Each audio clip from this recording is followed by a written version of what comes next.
বন্ধুরা নমস্কার, আমি রান্নাঘর দীপালি। কাল তো মকর সংক্রান্তি, সবাই জানেন।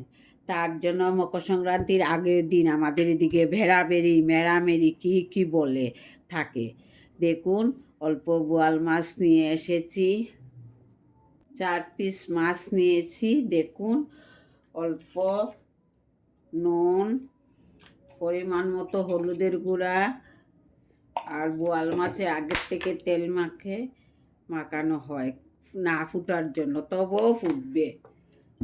ওইদিকে রেখে দিচ্ছি। মিক্সচার গ্রাইন্ডার একটা বাটি নিলাম, ওইখানে নিচ্ছি অল্প পেঁয়াজ কুচি, কয়েকটা কাঁচা লঙ্কা, কয়েক কোয়া রসুন, আদা, তা পেস্ট করে নেব। মাছগুলা ভেজে নেব। স্টিমটা বাড়িয়ে দিয়েছি, কড়াইটা গরম হয়ে আসছে। অল্প তেল দিয়ে দিচ্ছি মাছটা ভাজার জন্য। ওইখানে অল্প নুন দেব, ওইখানে অল্প নুন দিচ্ছি কড়াইয়ের নিচে যাতে না। তেল কিন্তু অনেক গরম হয়ে গেছে, মাছগুলা দিয়ে দিচ্ছি। ফুটছে কিন্তু, একটা সরা দিয়ে ঢাকনা দিয়ে দিচ্ছি। ভয় করছে মাছটা ফুটবে তো খুব বেশি।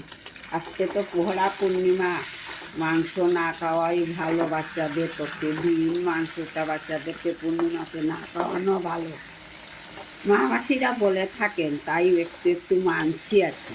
সবসময় তো মাংস খেয়েই থাকি, তার জন্য অল্প বোয়াল মাছ নিয়ে আসলাম। মাছটা ভালো করে ভেজে নিয়েছি, নামিয়ে নিয়েছি। হয়ে গেছে ভাজা।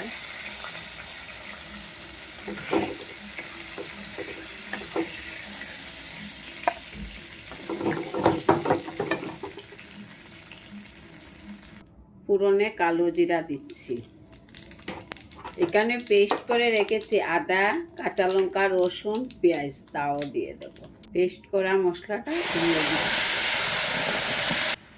পরিমাণ মতো হলুদের গুঁড়া দিচ্ছি, স্বাদ মতো নুন দিচ্ছি।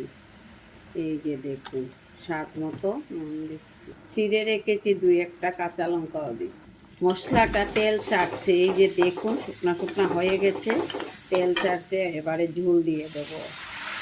এই যে, আপনারা চাইলে বেশিও রাখতে পারেন, ঝোলটা মাখো মাখো করতে পারেন, আবার একটু ঝোলও দিতে পারেন। আমি একটু ঝোল দিয়েছি, আমার ছেলে একটু ঝোলটা ভালোবাসে।